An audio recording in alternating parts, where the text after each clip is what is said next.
بسم اللہ الرحمن الرحیم۔ السلام علیکم ورحمۃ اللہ وبرکاتہ۔ جماعت ہفتم کی طالبات، آج اسلامیات کی کلاس میں ہمارا لیکچر نمبر 6 ہے، اور آج کے لیکچر میں جو ہم سبق پڑھیں گے وہ ہے عیدین، زکوٰۃ اور قربانی، اور اسی کے ساتھ ساتھ جو ہم دوسرا سبق پڑھیں گے وہ ہے آپ صلی اللہ علیہ وسلم پر درود شریف پڑھنے کا حکم۔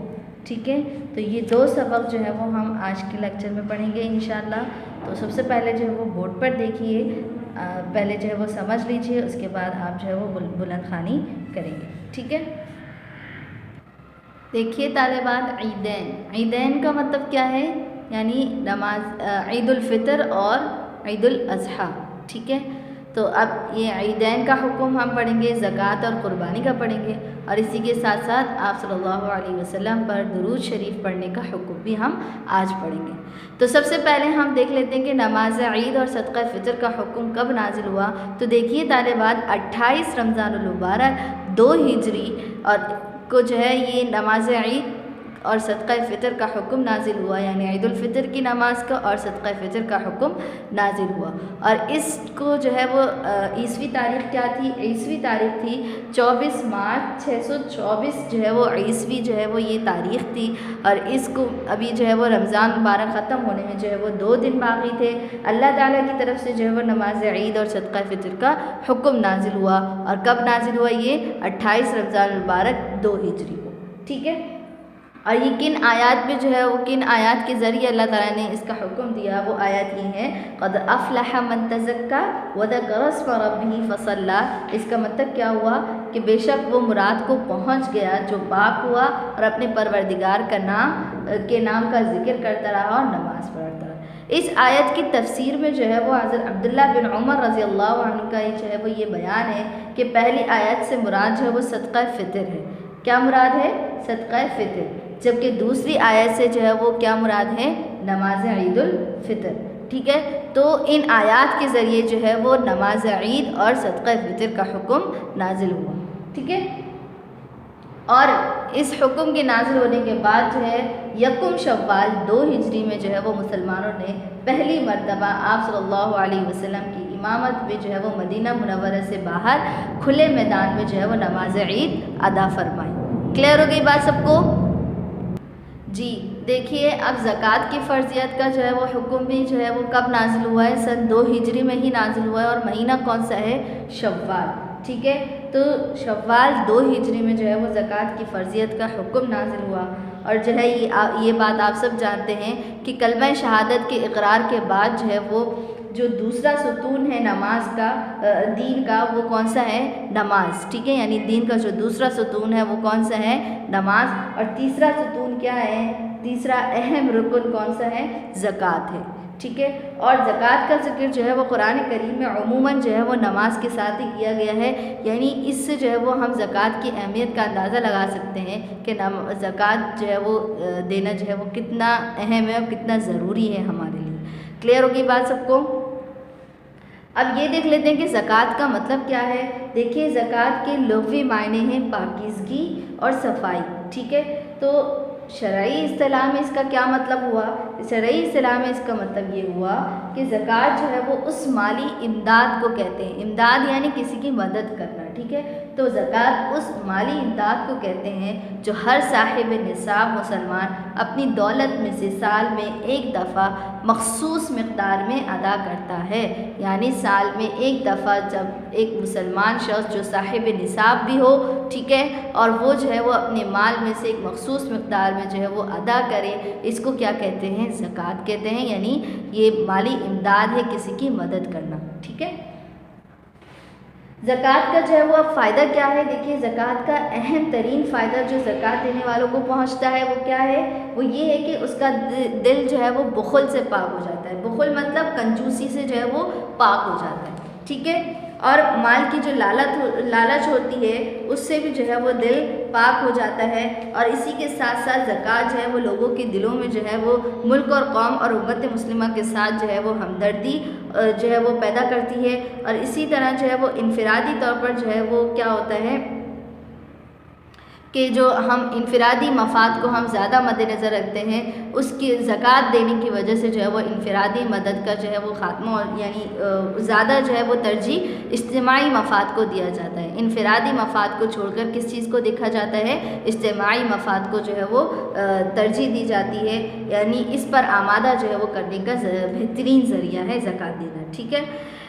اب جو ہے وہ ہم یہ دیکھ لیتے ہیں کہ نماز عید الاضحیٰ اور قربانی کا حکم کب نازل ہوا ہے، تو اس کا حکم بھی جو ہے وہ اسی سال یعنی 2 ہجری میں جو ہے وہ اس کا حکم نازل ہوا ہے، اور کس آیت کے ذریعے نازل ہوا؟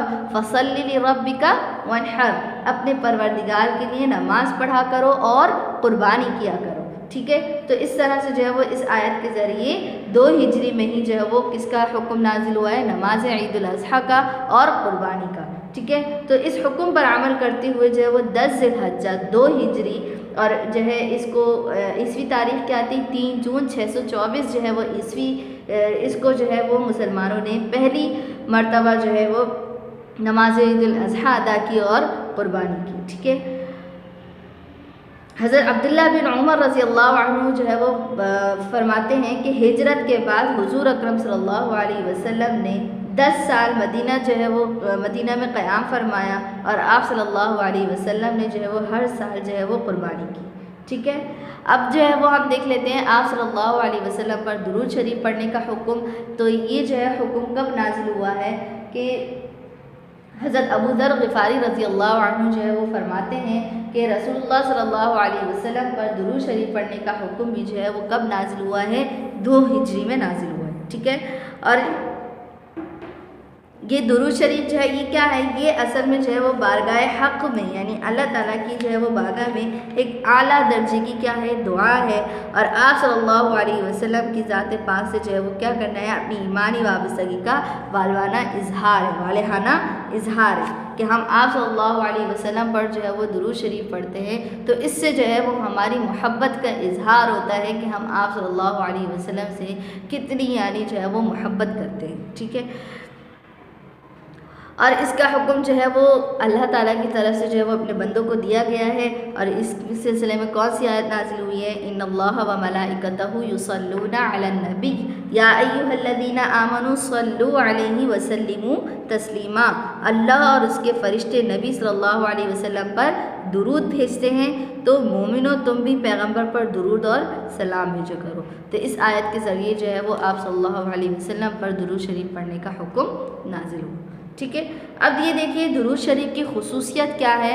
تو درود شریف کی جو ہے وہ خصوصیت یہ ہے کہ یہ وہ واحد عمل ہے کہ جس میں انسان جو ہے وہ فرشتوں اور اپنے خالق کا جو ہے وہ ہم زبان ہو جاتا ہے، یعنی کہ یہ عمل جو ہے وہ فرشتے بھی ادا کرتے ہیں، اور یہ عمل جو ہے وہ یعنی اللہ تعالیٰ بھی جو ہے وہ اس پر کیا کرتے ہیں کہ آپ صلی اللہ علیہ وسلم پر درود بھیجتے ہیں، فرشتے بھی جو ہے وہ درود بھیجتے ہیں۔ تو اس طرح سے جو ہے وہ یہ ہم انسان اگر یہ عمل کریں گے تو ہم اپنے خالق کے اور فرشتوں کے کیا ہو جائیں گے؟ ہم زبان ہو جائیں گے، یعنی جو عمل وہ کرتے ہیں ہم بھی وہ عمل کر رہے ہیں، ٹھیک ہے۔ یہاں پر جو صلاۃ کہا گیا ہے، ٹھیک ہے، اس کے جو ہے وہ معنی بہت زیادہ ہیں، جبکہ جب اس کی نسبت جو ہے وہ اللہ تعالیٰ کی طرف ہوگی تو اس کا مطلب کیا ہوگا؟ رحمت نازل فرمانا، ٹھیک ہے، اور جب ملائکہ اور مومنین کی طرف ہوگی تو اس کے مطلب جو ہے وہ اللہ سے رحمت کی دعا کرنا ہے، ٹھیک ہے۔ اس حکم کی تعمیل میں ہر نماز کے قاعدہ اخیرہ میں جو ہے وہ درود شریف پڑھنا نماز کی سنتوں میں سے ہے، ٹھیک ہے۔ ہم پڑھتے ہیں نا، یعنی قاعدہ اخیرہ میں جب ہم التحیات پڑھتے ہیں تو اس کے بعد جو ہے وہ ہم درود ابراہیمی پڑھتے ہیں، تو یہ اس حکم کی جو ہے اس جو ہے تعمیل میں یہ پڑھنا نماز میں کیا ہے؟ سنت ہے۔ کلیئر ہوگی بات سب کو؟ اب دیکھ لیتے ہیں درود شریف کی جو ہے وہ فضیلت کیا ہے۔ دیکھیے درود شریف کی جو ہے وہ بہت ساری فضیلتیں ہیں، یہاں پر جو ہے وہ ہم چند دیکھ لیتے ہیں۔ سب سے پہلی فضیلت تو یہ ہے کہ آپ صلی اللہ علیہ وسلم نے فرمایا ہے کہ جو بندہ مجھ پر ایک بار درود بھیجتا ہے، اللہ تبارک و تعالیٰ اس پر 10 بار جو ہے وہ رحمت بھیجتا ہے، اور 10 خطائیں جو ہے وہ معاف فرماتا ہے، اور 10 درجے جو ہے وہ بلند فرماتا ہے۔ تو یہ جو ہے وہ درود شریف کی فضیلت ہے۔ اسی طرح جو ہے وہ اس کی ایک اور فضیلت یہ ہے کہ اللہ کے جو ہے وہ کچھ فرشتے جو دنیا میں چکر لگاتے رہتے ہیں، ان کا کام جو ہے وہ یہی ہے، صرف یہی کام ہے کہ وہ جو ہے وہ میری امتیوں کا سلام اور صلات مجھ تک پہنچاتے رہیں۔ آپ صلی اللہ علیہ وسلم نے کیا فرمایا کہ کچھ فرشتے دنیا میں ایسے ہیں جو چکر لگاتے رہتے ہیں اور ان کا جو ہے وہ کیا کہتے ہیں کہ وہ میرے امتیوں کا جو سلام ہے یعنی درود شریف ہے وہ مجھ تک پہنچاتے ہیں، ٹھیک ہے۔ تو یہ اس کی جو ہے وہ فضیلت ہو گئی۔ اسی طرح اس کی اہمیت کیا ہے درود شریف کی، وہ یہ ہے کہ جب دعا جو ہے ہم جو دعا مانگتے ہیں تو وہ دعا اگر اس کے اول آخر اگر ہم درود شریف نہیں پڑھتے تو وہ دعا جو ہے وہ آسمان و زمین کے درمیان جو ہے وہ معلق رہتی ہے اس وقت تک جب تک ہم جو ہے وہ آپ صلی اللہ علیہ وسلم پر درود نہ بھیجیں۔ کلیئر ہوگی بات؟ تو یہ جو ہے اس سے درود شریف کی فضیلت جو ہے وہ واضح ہو گئی۔ اب یہ دیکھ لیتے ہیں کہ حضور صلی اللہ علیہ وسلم پر جو ہے وہ درود جو نہیں پڑھتا اس پر کیا وعید ہے۔ ایک مشہور حدیث کا جو ہے وہ حصہ ذکر کرتے ہیں یہاں پر کہ اس میں جو ہے وہ حضرت جبرائیل علیہ السلام نے جو ہے وہ یوں بدعا فرمائی ہے کہ ہلاک ہو جائے وہ شخص جس کے سامنے آپ صلی اللہ علیہ وسلم کا ذکر مبارک ہو اور وہ آپ پر درود نہ بھیجے۔ آپ صلی اللہ علیہ وسلم نے فرمایا آمین۔ تو یہ دیکھیے کہ سب سے افضل فرشتہ حضرت جبرائیل علیہ السلام کی بددعا ہو اور پھر آپ صلی اللہ علیہ وسلم کا اس پر آمین کہنا، تو بتائیے ایسے شخص کی ہلاکت و بربادی میں کوئی شک باقی رہتا ہے؟ ہرگز نہیں۔ کہ اگر پھر جو ہے وہ شخص جو ہے اگر کوئی ایسا شخص جو ہے آپ صلی اللہ علیہ وسلم کے نام آ جانے پر جو ہے وہ درود شریف نہیں پڑھتا تو پھر تو اس کی ہلاکت جو ہے وہ کیا ہوگی؟ یقینی ہو گئی، کیونکہ ایک افضل فرشتے نے جو ہے وہ بددعا کی اور پھر جو ہے وہ امام الانبیاء سید الانبیاء آپ صلی اللہ علیہ وسلم نے اس پر آمین کہا، تو اس کے قبول ہونے میں کوئی شک باقی رہتا ہے؟ نہیں رہتا، ٹھیک ہے۔ اب درود شریف پڑھنا جو ہے وہ دین کے احکام میں سے جو ہے وہ ایک حکم ہے، لہٰذا اس کو بھی جو ہے وہ دین کے دیگر احکامات کی طرح جو ہے وہ درود پڑھنے میں بھی جو ہے وہ ہمیں کیا کرنا ہے؟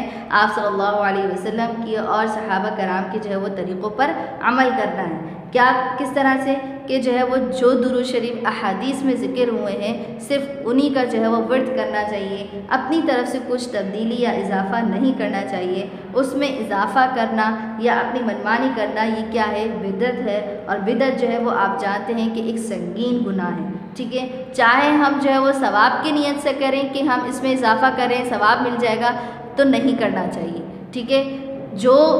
جو ہے الفاظ درود شریف کے احادیث میں ذکر ہوئے ہیں صرف وہی الفاظ جو ہے انہی کا جو ہے وہ ورد کرنا چاہیے، ٹھیک ہے۔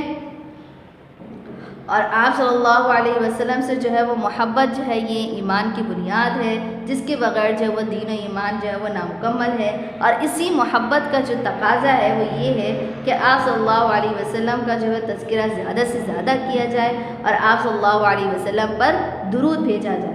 آپ صلی اللہ علیہ وسلم پر جو ہے وہ یہ درود بھیجنے کی وجہ سے ہی ہمارے جو ہے وہ محبت کا اظہار ہوتا ہے، اور یہی محبت جو ہے وہ ہمارے دین کی جو ہے وہ کیا ہے؟ ایمان کی بنیاد ہے، ٹھیک ہے۔ اور اگر ہم جو ہے وہ اپنی آپ صلی اللہ علیہ وسلم سے محبت نہیں رکھتے تو پھر اس طرح سے جو ہے وہ ہمارا ایمان بھی جو ہے وہ ایک طریقے سے نامکمل ہی ہوا، ٹھیک ہے۔